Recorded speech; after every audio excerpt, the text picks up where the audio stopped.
Hello lovely students and welcome to the ultimate C1 video. Today I'm going to teach you advanced C1 level vocabulary and a little bit of grammar too. What's the logic behind this video?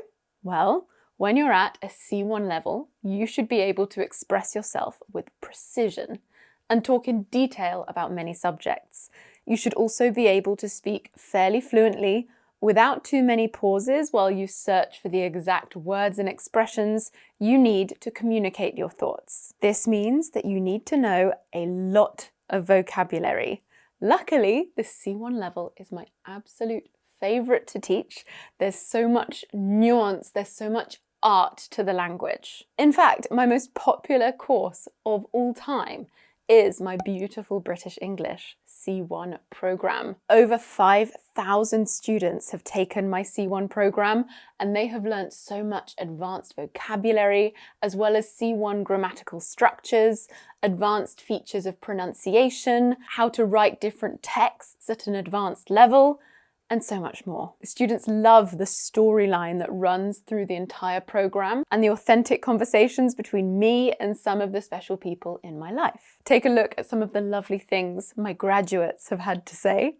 I would love for you to join them, for you to try this program. I can guarantee it will boost your English skills in so many ways. If you want to check out the program, you can click on the link in the description of this video, or you can visit that link on screen or scan the QR code to go to the page. There you'll be able to learn much more about my beautiful British English C1 program. Now, back to the C1 lesson. To make sure you get the most out of this incredibly useful lesson, I've prepared 2 special ebooks that go hand in hand with this video. You can download both of them for free. For now, I might shut this at some point. The first ebook contains all of the valuable information that we cover in this lesson, all of the vocabulary, all of the grammar, so you can refer back to it whenever you need a refresher. I've basically made lesson notes and lesson quizzes for you and compiled them into an ebook. I'm also including my B1 to C1 ebook. This ebook is a 92-page ebook that contains all of the grammar and all of the vocabulary that you need to master in order to achieve the B1, the B2, and the C1 levels of English. If you would like to download these 2 ebooks for free right now, all you have to do is click on the link in the description box, enter your name and your email address, you sign up to my mailing list, and the 2 ebooks will arrive directly in your inbox. And then you've joined my free PDF club. You will automatically receive my free weekly lesson PDFs alongside all of my news, course updates, and offers. It's a free service and you can unsubscribe with 1 click at any time. We are going to go through 4 C1 vocabulary videos, and then we're going to end with a special A1 to C1 challenge video to help you test your level. First up, you're going to learn 20 advanced verbs that will help you express yourself at a C1 or even C2 level. We go from advocate to scrutinize, all in just 10 minutes. Are you ready? Hello lovely students and welcome back to English with Lucy. Today we are going to talk about advanced English. Our focus today is on advanced C1, C2 level verbs. If you incorporate these verbs into your daily spoken English, you will impress people, especially if you say them in a very natural, nonchalant way. Right, let's get started with the advanced English verbs. Number 1. To advocate. To advocate. This is to publicly support or recommend a particular policy or action. An example, the celebrity uses her social media platform to advocate for a more sustainable future. Or the politician advocated for greater economic equality for all citizens. Number 2, to amplify. To amplify. This is to make something louder or stronger, to increase the effect or impact of something. The megaphone amplifies the speaker's voice and makes it easier to hear. Or the digital marketing campaign amplified the reach and impact of the brand's message. Number 3, to articulate. To articulate. This is to express or explain something in a clear and effective way, or to pronounce words clearly and distinctly. For example, the public speaker articulated her vision for the future with passion and conviction. Or, the language learner is practicing articulating difficult sounds to improve her pronunciation. Number 4, to comprehend. To comprehend.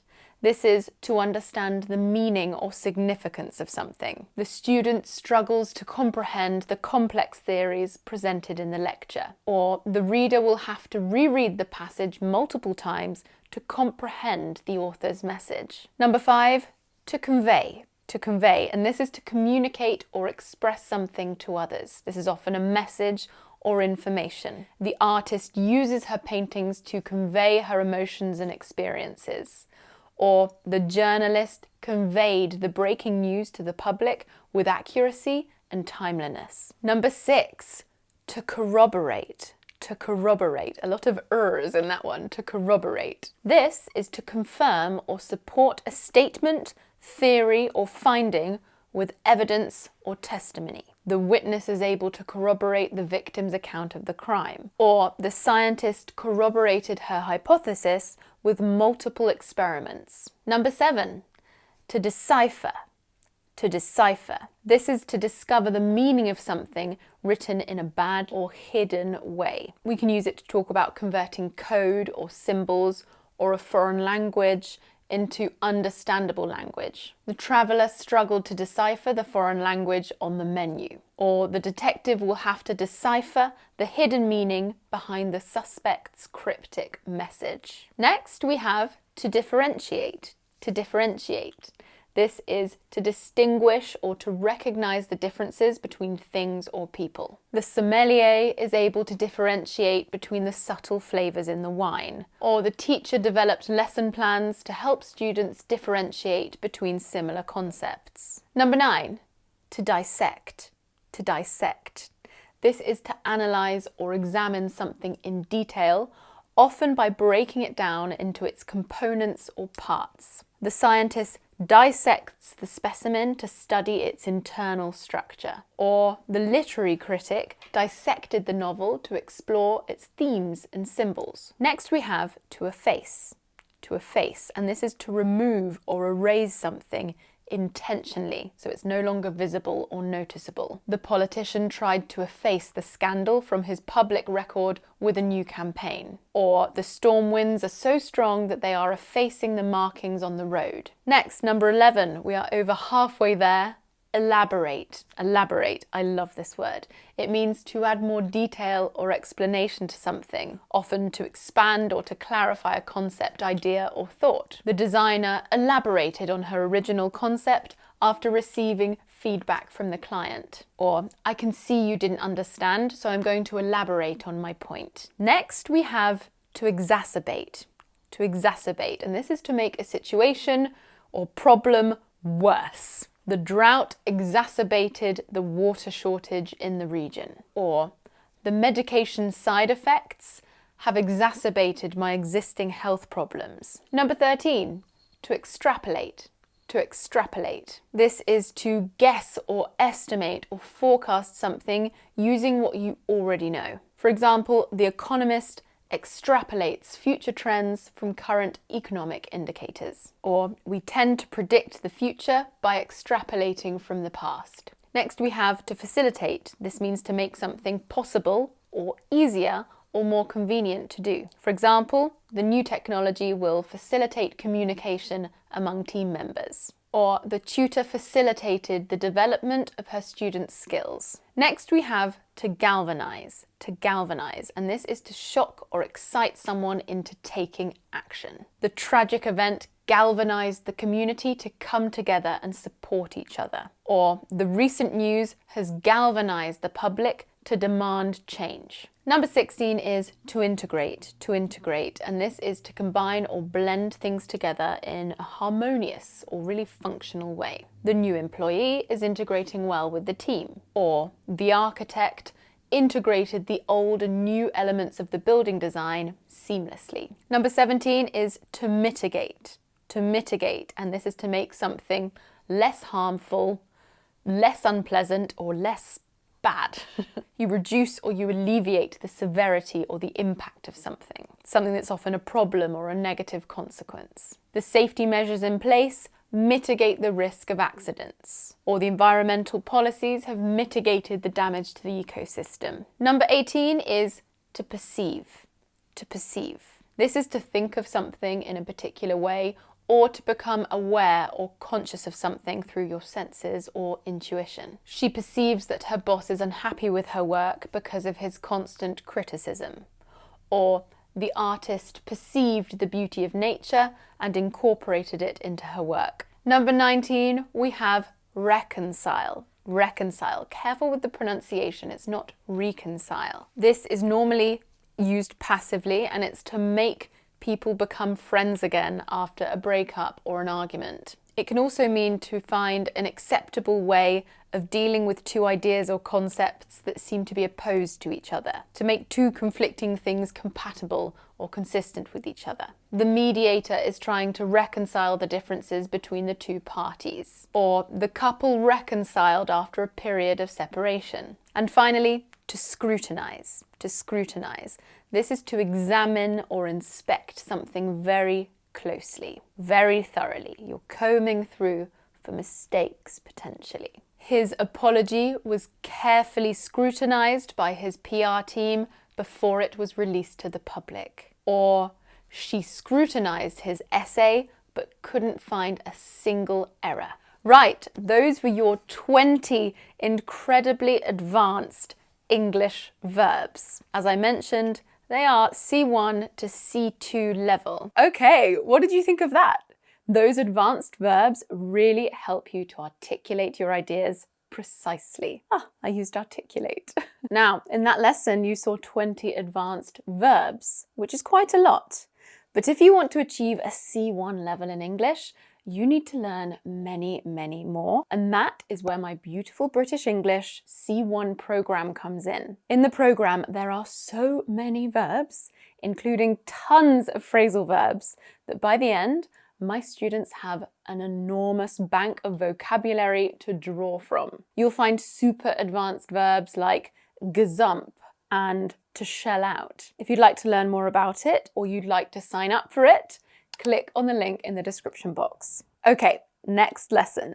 This one is going to take your descriptive abilities to the next level. There are some really beautiful words in this video, and I know you're going to love them as much as I do. Here we go. Hello, lovely students, and welcome back to English with Lucy. I have a beautiful video for you today. I have chosen 20 of my favourite adjectives. They are all really advanced adjectives. I would place them at a C1 to C2 level. You're not going to hear them every single day on the streets of England, but you will see them in texts, books, and you will hear them used by very well-spoken people. And if you want to become a well-spoken person, then consider learning them and incorporating them into your speech. I am a self-diagnosed logophile, meaning I love words and I love learning new, beautiful words, and I'm passing on that gift to you. Let's get started with the lesson. Number 1, our first adjective is ambivalent.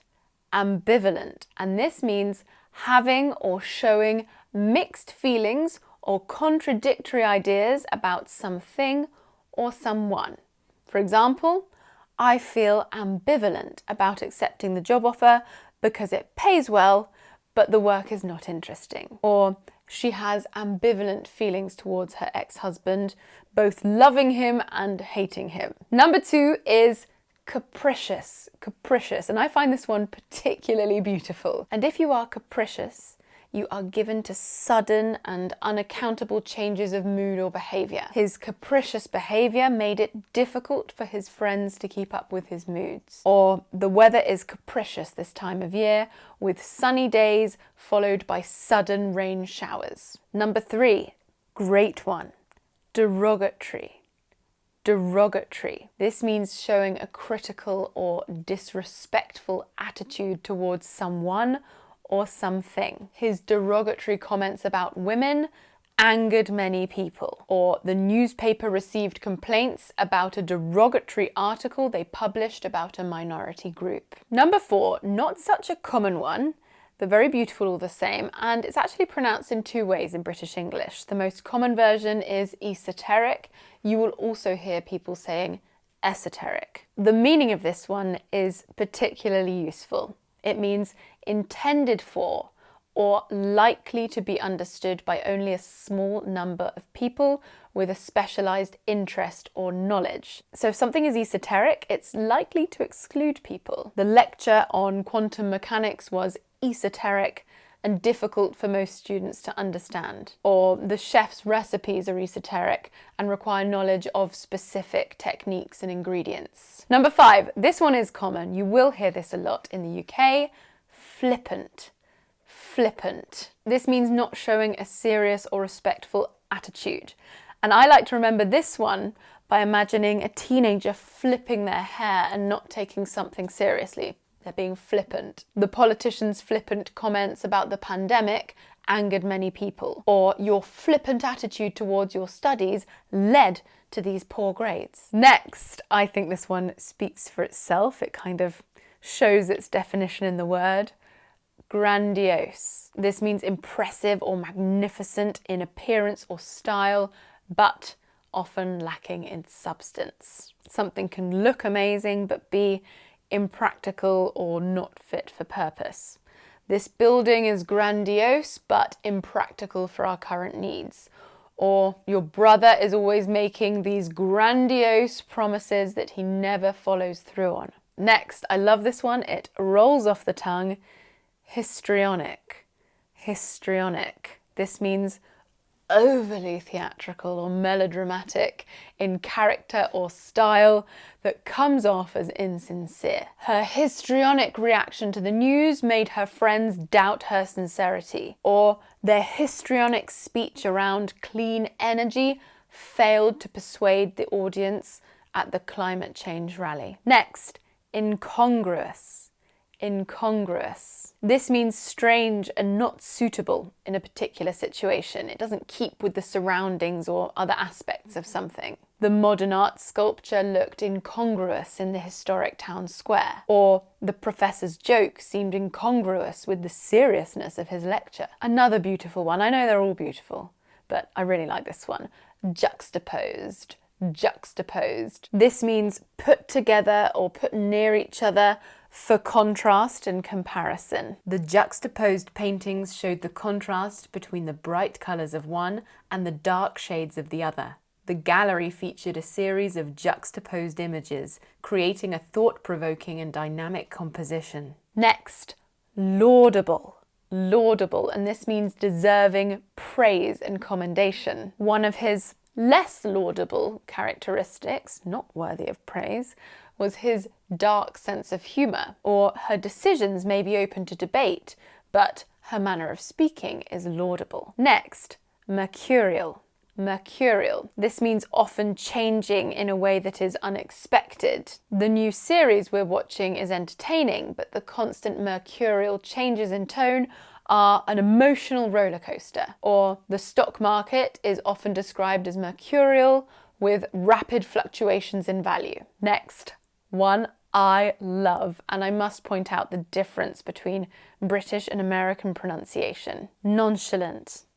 Nonchalant, or in American English, nonchalant. This means behaving in a calm or relaxed way and not giving the impression that you're worried. It's similar to flippant, but it's not as disrespectful unless used in the right context. Taylor's mother was nonchalant about her daughter's recent rise to fame. Or the student's nonchalant response to her failing grade showed a lack of concern for her future. Next, we have pernicious.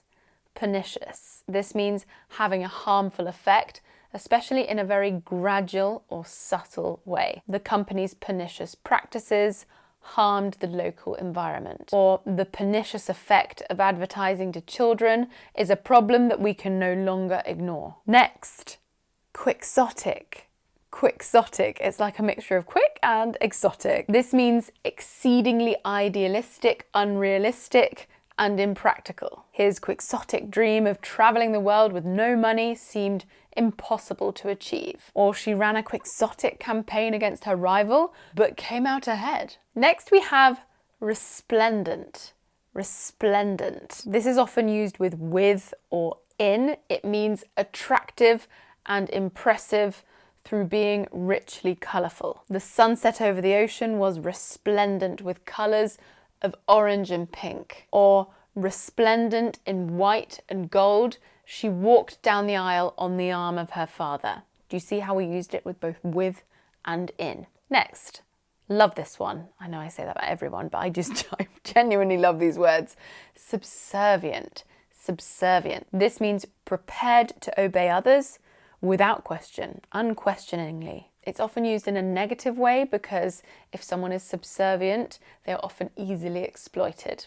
For example, the assistant's subservient attitude towards her boss led to exploitation. Or Gloria refused to give up her career and accept a traditional subservient role. Next, we have supercilious. Supercilious, that one's so fun to say. If you're supercilious, you behave or look as though you think you are superior to others. His supercilious demeanour towards his audience was met with disapproval. Or her writing often has a supercilious tone which makes it hard to connect with. Tenacious. Do you remember the band Tenacious D? They recognised it as a great word, and a great word it is. Tenacious. This means keeping or tending to keep a firm hold of something, or not giving up easily, or being really determined. Her tenacious grip on the rope allowed her to climb the steep cliff. Or, although he experienced many setbacks, he remained tenacious in his pursuit of becoming an MP. Next, don't be fooled by the first letter, U.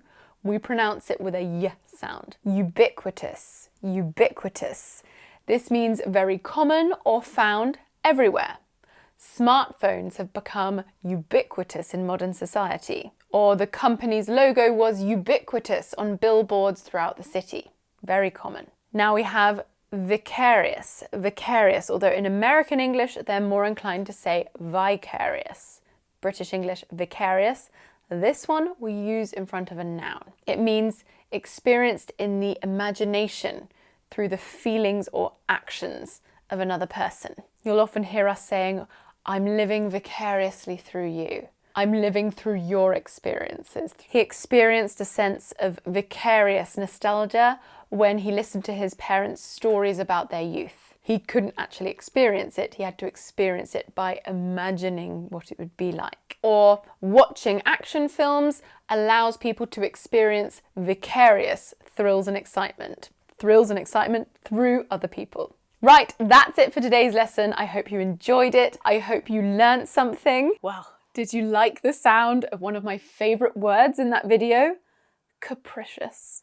Capricious, it's such an exquisite word. Some of those adjectives were really advanced, and they are guaranteed to help set you on the path towards achieving an advanced level in English. A huge part of being at C1 is having the ability to produce clear and detailed descriptions, so adjectives are crucial. But 20 adjectives aren't enough. You will need many more, and you can find them in my beautiful British English C1 programme. A lot of the words in there really are stunning, like whimsical and palpable. They sound so nice. If you're ready to take on the challenge of reaching a C1 level, come on over, click the link, or scan that QR code. But if you're thinking, I loved those adjectives, but what about describing people? Stay right there. Next, we're going to learn how to describe physical appearance in advanced English. Say goodbye to he is tall and say hello to he's a bit lanky. Are you ready? Let's go. Hello lovely students, and welcome back to English with Lucy. In today's video, we're going to talk about appearance, but we are going to go way beyond the phrases that you learn when you first start studying English. You know, I have blonde hair and blue eyes. Instead, we're going to learn how to talk about appearance at a super advanced level using C1 and even C2 level words and phrases. Basically, we're going to talk about appearance on steroids, not literally. All right, so let's talk about appearance. I'm going to talk to you about my journey with my appearance, starting from childhood and then moving on to how I might look in the future. Yikes. Let's start with childhood. I have nearly always had long hair, and my cascade of blonde hair made me look quite angelic when I was little. But a quick chat with my parents would soon dispel that misconception. My brother was adorable. All children are cute. He had these gorgeous dimples that people teased him about sometimes, but I always adored them. Okay, there are two words I want to pick out here. Firstly, we have angelic. Angelic, which means like an angel. Angelic, angel-like. We can use it to describe appearance, but also personality. If you're beautiful, or if you're good, or if you're kind. Ali had an angelic smile, and no one could stay angry with her for long. The second word is dimple. Dimple, and this is such a cute word. A dimple is a small crease or indentation next to your mouth, normally here or on your chin. Whenever she smiled, her dimples would appear, making her look even more charming. Now let's move on to the teenage years. Like most people, my appearance was quite important to me back then. One of the first things I did when I turned 13 was grab a pair of tweezers and pluck my eyebrows into submission. I regret it so much.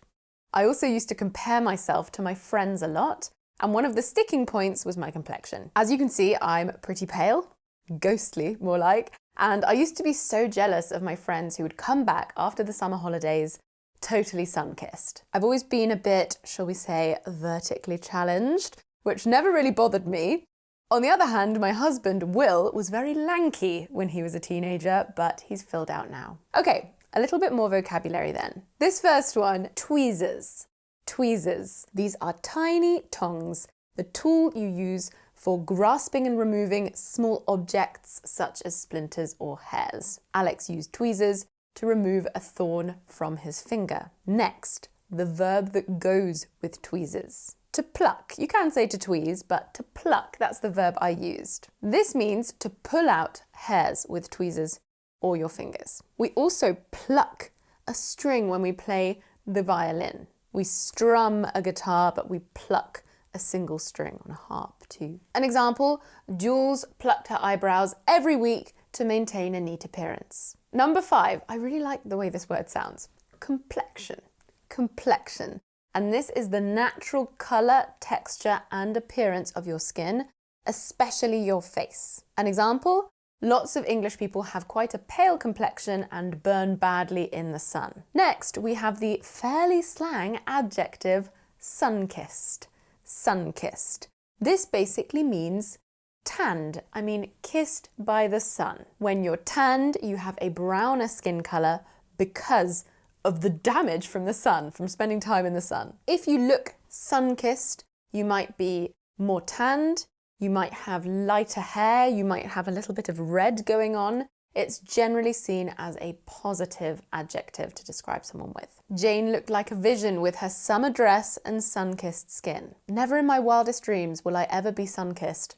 However, you can get a similar look from a bottle. I do end up looking a bit tangoed though. There's a popular orange drink in the UK called Tango, and there was an ad campaign where people would turn orange and there was the slogan, "You've been tangoed." It became normal to say "you've been tangoed" to anyone whose fake tan went a bit too orange. Sometimes if I apply fake tan and it's a bit too dark, I say, "Oh no, I look like I've been tangoed." Number 7, this is a lovely phrase. It's quite a jokey one. You have to be careful who you use it with. They could be sensitive. I'm fine with it. Vertically challenged. This is a funny way to refer to someone who is short. I'm challenged in the vertical sense. Ruth was only 5 foot tall and often joked about being vertically challenged. Notice how I said 5 foot tall. You can also say 5 feet tall, but it's very common to say I'm 6'6", I'm 5'5". The final word from that section is lanky. Lanky, which means tall and thin in a slightly awkward way. We often use it for teenagers. It's not necessarily a compliment to call someone lanky. As a teenager, Benji was lanky and had to grow into his long limbs. Okay, let's move forward to the present day. I'm 29 now, and my worries about my appearance have nearly faded. I very much believe it's what's on the inside that counts. If you saw me walking my dog on a wet January morning, I don't think you'd recognise me. I usually look fairly unkempt with windswept hair and scruffy clothes. Don't get me wrong, I try to take care of myself, and I think I scrub up fairly well. I like putting on makeup for filming, as you might see. I love makeup. And for special occasions. One of the things I'm trying to work on appearance-wise is my posture. I believe it can change how you feel and how other people perceive you. Shoulders back, Lucy. Okay, lots of good vocabulary in there. Let's look at number 9. It's what's on the inside that counts. It's what's on the inside that counts. You can probably guess that this means character and values are more important than looks. An example, she believes that true beauty comes from kindness and compassion. It's what's on the inside that counts. Next, number 10, and this word is interesting. Lots of native speakers actually get this confused with something else. It's the word unkempt. Unkempt. Not unkept, and I'll talk about that in a second. We have a nice consonant cluster at the end there. Mpt, unkempt, unkempt. This means untidy or not properly cared for or relating to appearance. We also have unkept, which means not tidy or not cared for. We can use it to talk about appearance, but we normally use it for buildings, cities, places. Unkempt with mpt is normally about a person's appearance. Tom's unkempt hair and wrinkled clothes made it look like he had just rolled out of bed. Number 11 is windswept. Windswept, which means looking like you've been in strong wind, and we often use it to talk about hair. An example, you look a bit windswept. Have you been outside in the storm? Number 12, I love this word, scruffy. Scruffy, and this means untidy or dirty in appearance.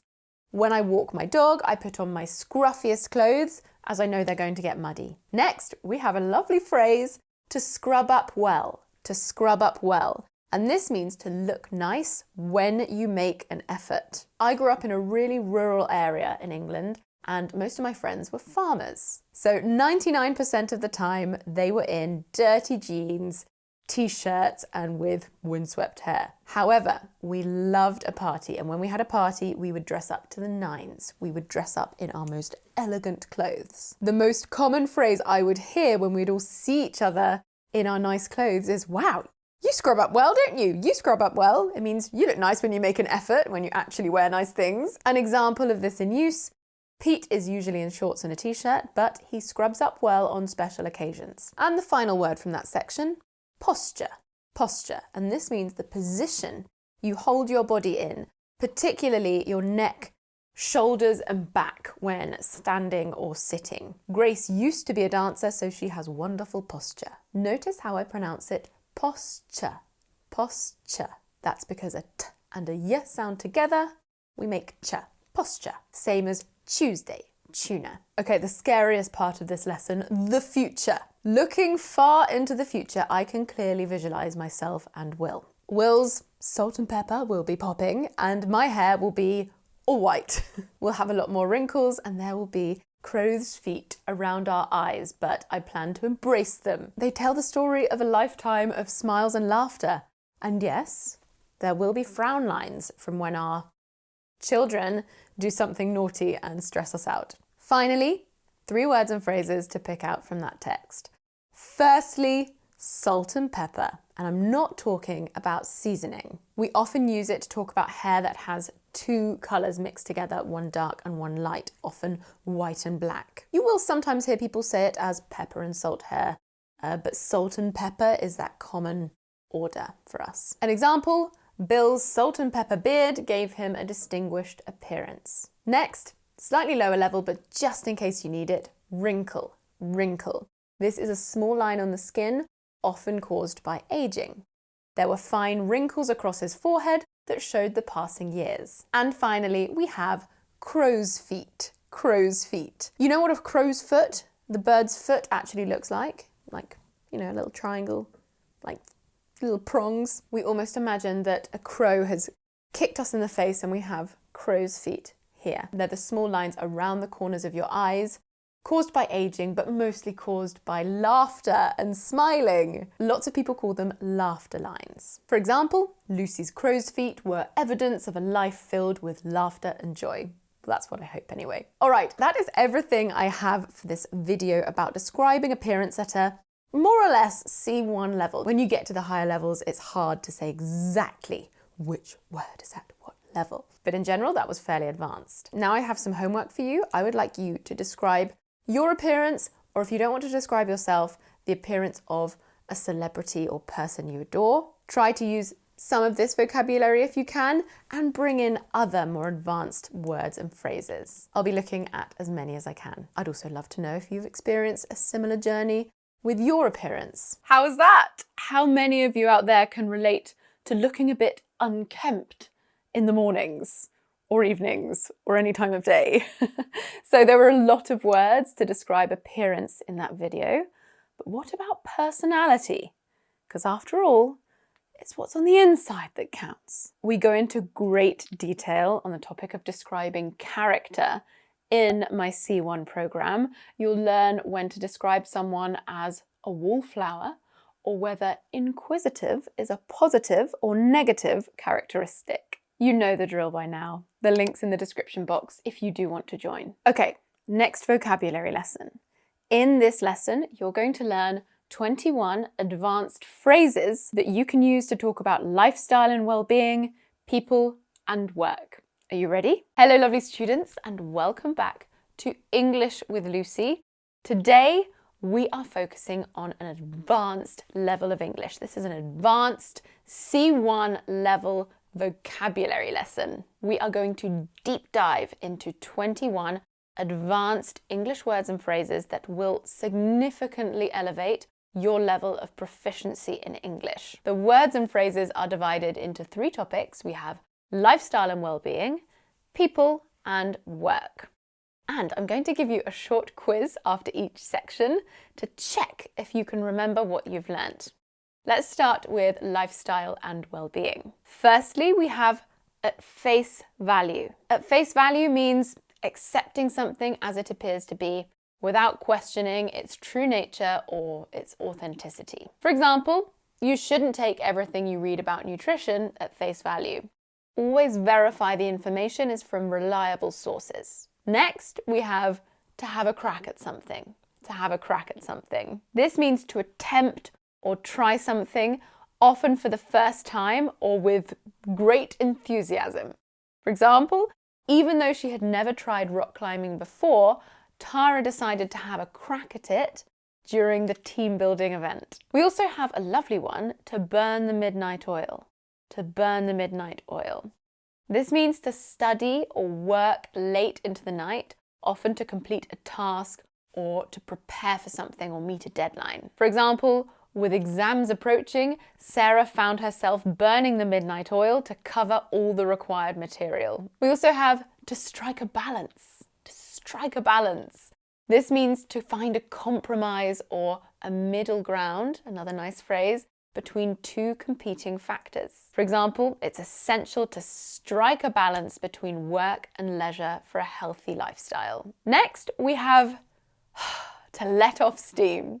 To let off steam. This means to do or say something that helps you to release some anger or frustration that you feel. I was so furious that I had to go for a walk around the block to let off steam, to release my anger. We also have to count one's blessings. This one's lovely. This means to make an effort to be grateful for the good things in your life, to count your blessings. For example, when I'm feeling down, I try to remember to count my blessings and be grateful for what I have. Sometimes we use it in a sarcastic or patronizing way. If someone is being ungrateful for what they have, we might say, count your blessings. There are people that are way worse off than you are. The final one for our lifestyle and well-being section is to bloom. To bloom, and you might know this word in connection with flowers.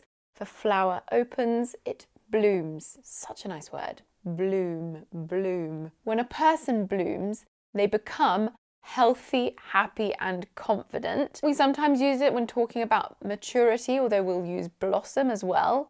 But it's a really positive phrase. Carl bloomed during his 6-week holiday in the countryside, thanks to the fresh air and healthy food. Okay, first break, first quiz. What can you remember from what I just taught you? Firstly, which word is missing from this sentence? I'm going to have a at kayaking today. I'm nervous, but I'm sure it will be a lot of fun. I'll give you 5 seconds.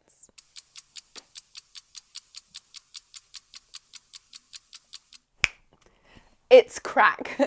Well done. Okay, next. If I'm really angry and I decide to go for a run to calm down, what am I doing? Am I A, letting off steam, or B, letting out a scream?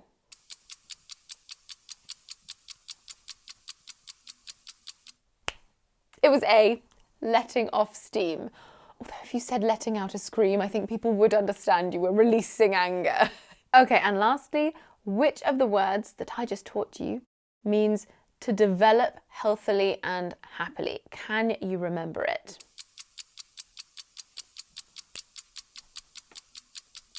It was bloom. Well done if you got it right. Okay, let's move on to talking about people. First one, to stick one's neck out. To stick one's neck out. This means to take a risk or to expose yourself to possible criticism or danger by doing or saying something. For example, despite the controversy surrounding the issue, Jane decided to stick her neck out and support the new policy. Next, we have a knee-jerk reaction. A knee-jerk reaction. Have you ever been to the doctor and they hit your knee with a hammer and you just can't help but react? It's your reflex, isn't it? Well, a knee-jerk reaction is an immediate, automatic response to a situation, often without careful consideration or thought. For example, when we heard about the increase in crime rates, our knee-jerk reaction was to insist on more police patrols in the area. That was just the immediate gut reaction. We also have to split hairs, and I do have a few split hairs. I just love doing my hair, that's the problem. But if you split hairs, it doesn't mean you're styling your hair too much. It means you have a very annoying character trait. It means to argue or worry about very small details or differences that are unimportant. For example, sometimes I feel like my husband splits hairs over insignificant matters and it leads to unnecessary arguments. Another phrase with a relevant backstory is pecking order. Pecking order. This is social hierarchy in a group in which all individuals in that group are aware of how important everyone is, the different levels of important. And I presume that this comes from chickens or birds. An example, there's a clear pecking order in their group of friends, with Sally being top of the pile. I was never top of the pecking order at school. I just didn't have it in me. Now the next 3 words are adjectives used to describe people, and the first one is shrewd. Shrewd. And this describes someone who is good at understanding and making judgments about situations. They're often quite good at taking the emotion out. A shrewd person is able to make decisions that will give them an advantage. For example, Claire was a shrewd business person and she made several wise investment decisions when she was still young. Next, number 13, we have obstinate. Obstinate, and notice how I pronounce it with a schwa at the end. Obstinate, not obstinate. This means refusing to change your opinion or actions despite people trying to make you do so. We could also say stubborn in a way. It's often used for children. Henry was a very obstinate teenager and he consistently refused to admit that he might be wrong about something. An extra little Lucy's note here. I've seen some students mix up obstinate with another advanced adjective, abstinent. Abstinent. It might be the combination of T's and N's, but abstinent has an entirely different meaning. It means to refrain from indulging in a particular behaviour. This is often related to vices or bad habits. You abstain from doing something. Our final word in this topic is placid. Placid with the S sound, the soft C. We use placid to describe someone who's very calm and isn't easily excited or annoyed. Despite the hullabaloo around her, Ali remained placid and continued with her work. It's quiz time. It's quiz time. Can you answer these 3 questions? I'm going to give you 5 seconds to answer each one. Firstly, which word is missing? My knee reaction to hearing my son had been arrested was to be utterly livid. Jar, jam, jet, or jerk?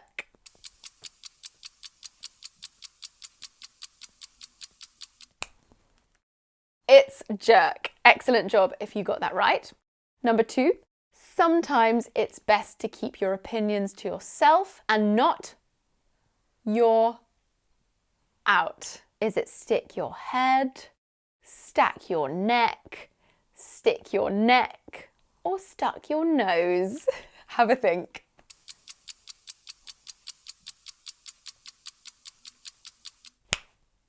Stick your neck out. Don't stick your neck out or they'll chop your head off. And the third one, which words that I just taught you are synonyms for these words? Calm and stubborn. Which 2 words are synonyms?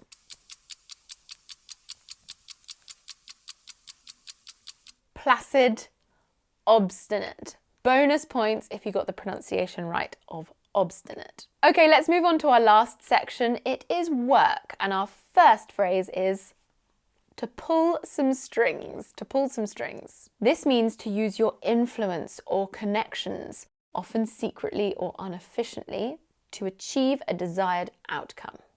By pulling some strings, Tom was able to get his sister a prestigious position at a London-based accounting firm. The next one is to have a field day. To have a field day, which means to take advantage of a situation, typically for personal benefit and often at the expense of others. For example, when the news of the scandal broke, tabloid journalists had a field day writing sensational stories. Next, we have to be privy to be privy, and note that pronunciation, not privy, privy. This means to have access to or knowledge of secret or confidential information.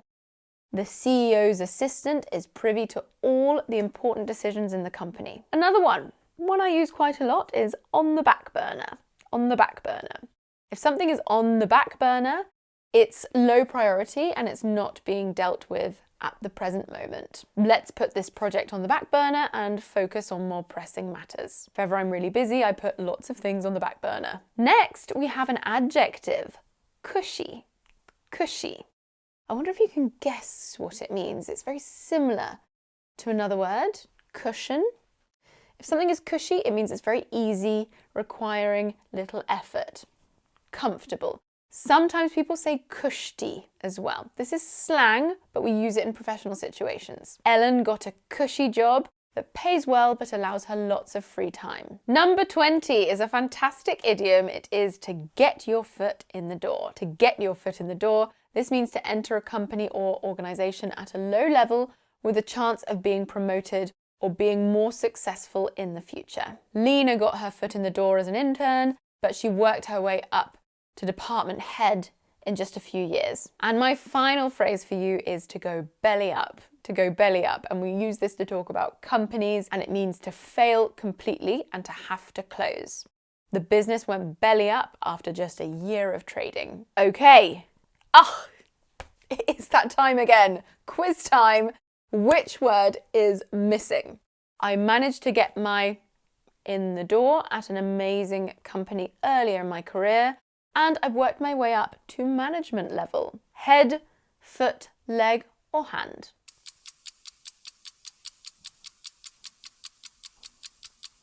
Foot. You get your foot in the door. Number 2. You know the Prime Minister, right? Can you pull some and get me an interview with her? Is it strikes, strides, streams, or strings?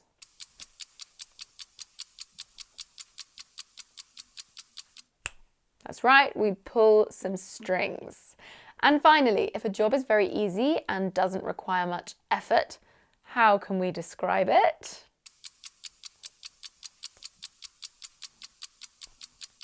Cushy. Or if you said cushy, I'll let you have that one too. Okay, that's everything from me today. I really hope you enjoyed learning these 21 advanced words and phrases in English. There were some amazing phrases in there that you can use in so many contexts.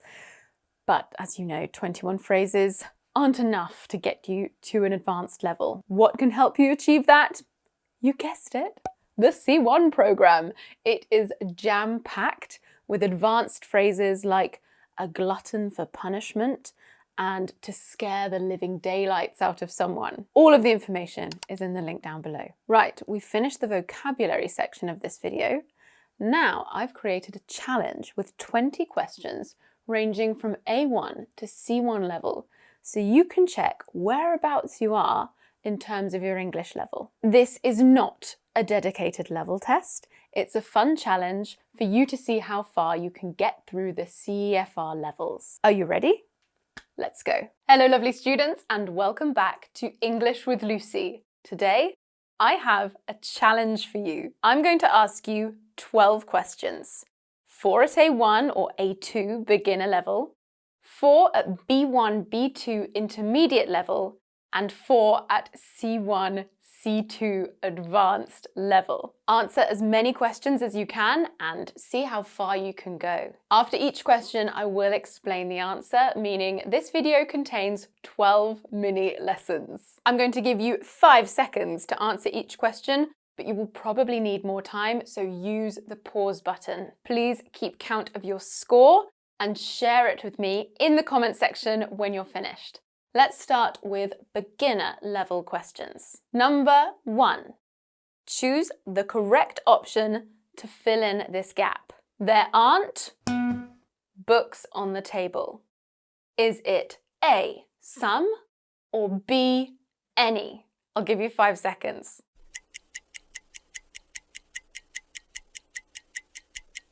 The answer is any. There aren't any books on the table. We usually use any in negative sentences with plural or uncountable nouns. Okay, let's do question 2. Fill in the gaps to create a question in the present simple tense. I want you to use the verb to like. He olives. 5 seconds.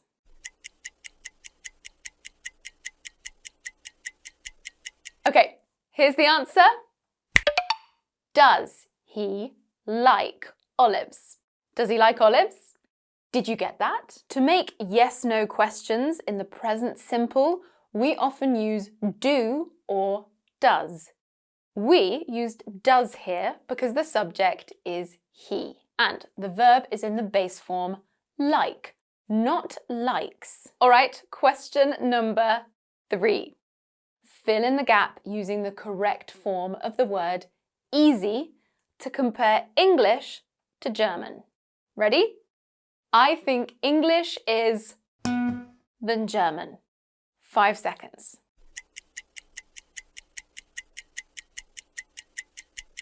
Are you ready for the answer? I'm also checking your spelling. Easier. Did you spell that right?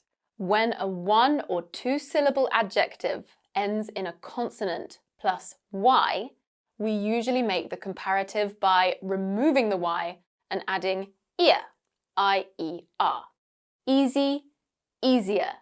Pretty, prettier, for example. Let's look at sentence 4, and this is your last one at A1, A2 level. Ready? Choose the correct option to fill in the gap. Oh no, that mirror. Watch out. Is it A, will break, B, is going to break, or C, is breaking? 5 seconds.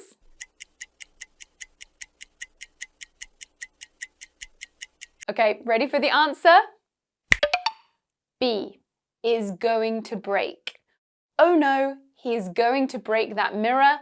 Watch out. We use to be going to make predictions based on evidence we have now, often evidence that we can see. So how did you do on that section? Are you ready to move on to B1 and B2 level questions? Let's start with question 5. Find the mistake and correct it. Have you ever been to Tokyo? Yes, I've been in 2019. I'll give you 5 seconds.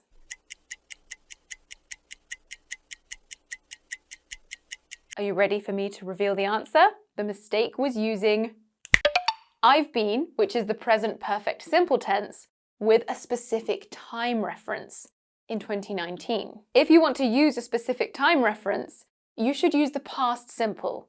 I went in 2019. You could also remove the time reference from the sentence. Have you ever been to Tokyo? Yes, I've been. It would be more natural to say, yes, I have, but yes, I've been is okay. Let's look at question 6. Choose the correct option to fill in the gap. I finally got round to that film you recommended. Is it A, watch, B, watched, or C, watching? 5 seconds.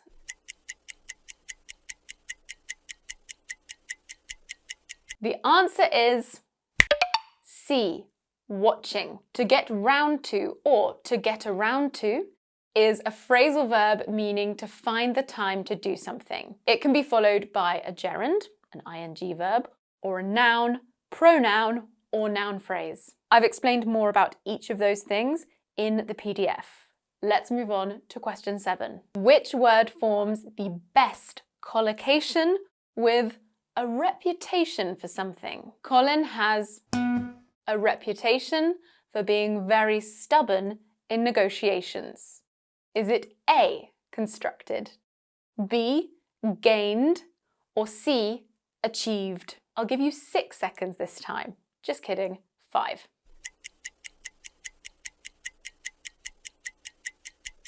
The answer is gained, B.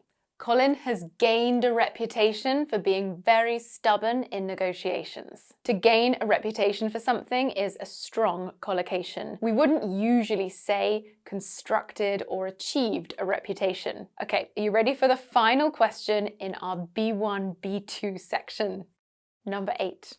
Fill in the gaps to complete the sentence and use the verbs in brackets. If the weather, B, better yesterday, we eat outdoors.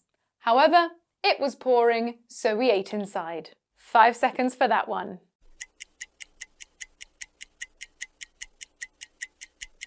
Are you ready for the answer? If the weather had been better yesterday, we would have eaten outdoors.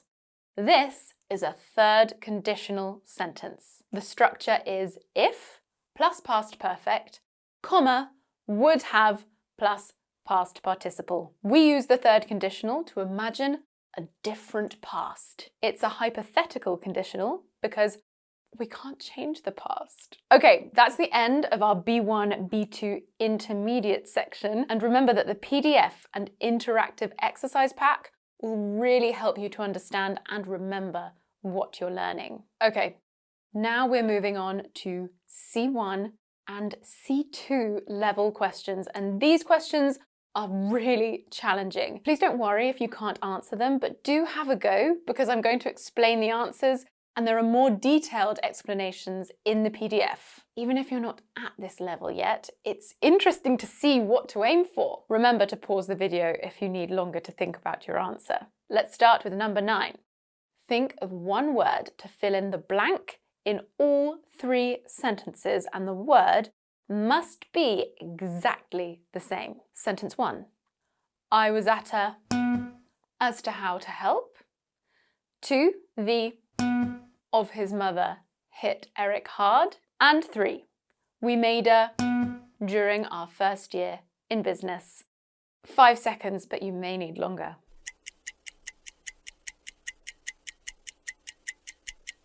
Ready for the answer? The word for all 3 sentences is loss. I was at a loss as to how to help. The loss of his mother hit Eric hard, and we made a loss during our first year in business. Explanation time! If you are at a loss, you don't know what to do or say. That's the first sentence. In the second sentence, loss means the death of a person. In the third sentence, loss means the money a business lost, and it's the opposite of profit. All right, let's move on to the next one. This is a high-level vocabulary question. Number 10. Choose the correct option to fill in the gap. The singer had a wonderfully voice that was perfect for jazz. Is it A, gruff, B, husky, or C, hoarse? 5 seconds for you.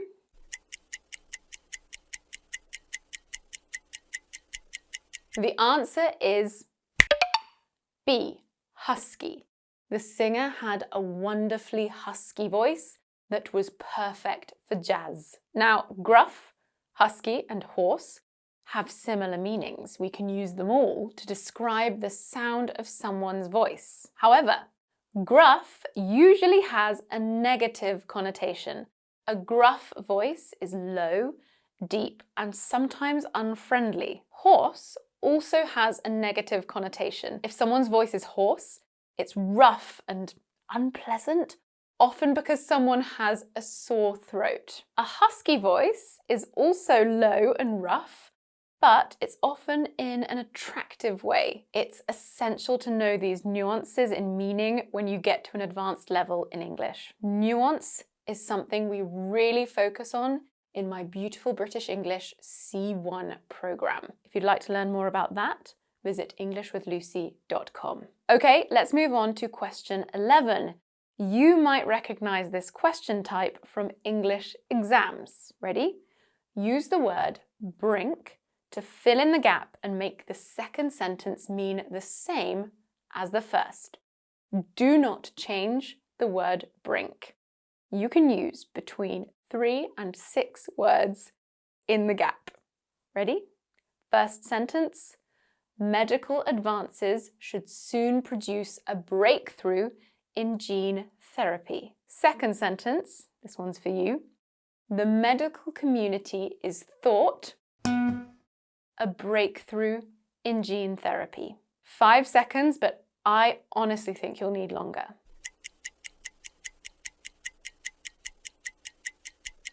Ready for the answer?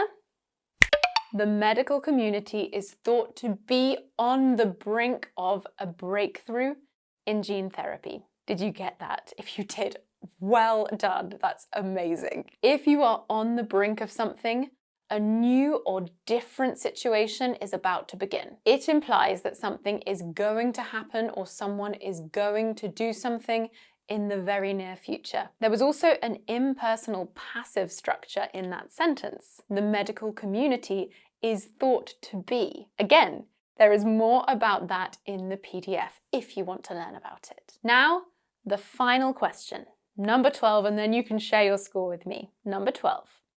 Change the form of the highlighted word so that it fits in the gap. Ready?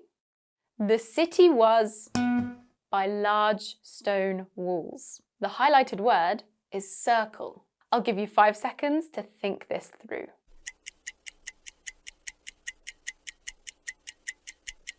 Okay, the answer is encircled.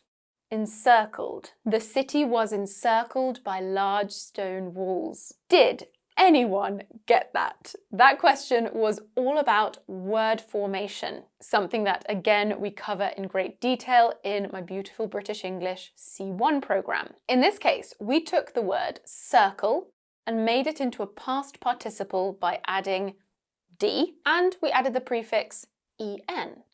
To encircle means to surround completely. We wouldn't say circled because that means moving in a circle or drawing a circle around something. And that was the last question. Wasn't that a challenge? I really want to know how you did, so please do share your score or let me know which questions were easy or difficult for you in the comments. Sometimes I find with my higher level students that they get the C1 and C2 questions, but then they make a mistake in an A2 question. Okay, how did you do? Did you manage to answer the C1 level questions? They were pretty challenging, so don't worry if you didn't. If you were able to answer quite a few of the B1 and B2 questions correctly, you might actually be ready for my Beautiful British English C1 program. That program is designed to take you from a B2 or upper intermediate level of English to a C1 advanced level. If you're already at C1, Don't dismiss this program because we actually overshoot C1 and cover quite a few C2 level words, phrases and structures in the course. We actually have a lot of English teachers participating in this course, which makes the course community even more interesting when we hear their opinions and thoughts on things. It's a fantastic way to consolidate what you've learned in the past, especially if you're feeling a little bit rusty. I'm feeling rusty with my Spanish at the moment. I could really use something like this for Spanish. My program also focuses on teaching natural English, so you'll learn lots of expressions that proficient speakers really use, not just textbook English. We don't like textbook English. I'm sure you can tell how proud I am of this course, how much I love this course. It is my favourite. I'm not meant to have favourites, but this is my favourite program. It really teaches the art of English. If you want to sign up for it, click on the link in the description box, scan the QR code. If you have any questions, please email us on help@englishwithlucy.com. We'll be right there with you. Okay, we're at the end of the video. If you're still here, you are one of my most tenacious students. In fact, I want to know who stuck it out. Leave me a comment that includes the word tenacious if you made it to the end. I will see you in the next video. Bye!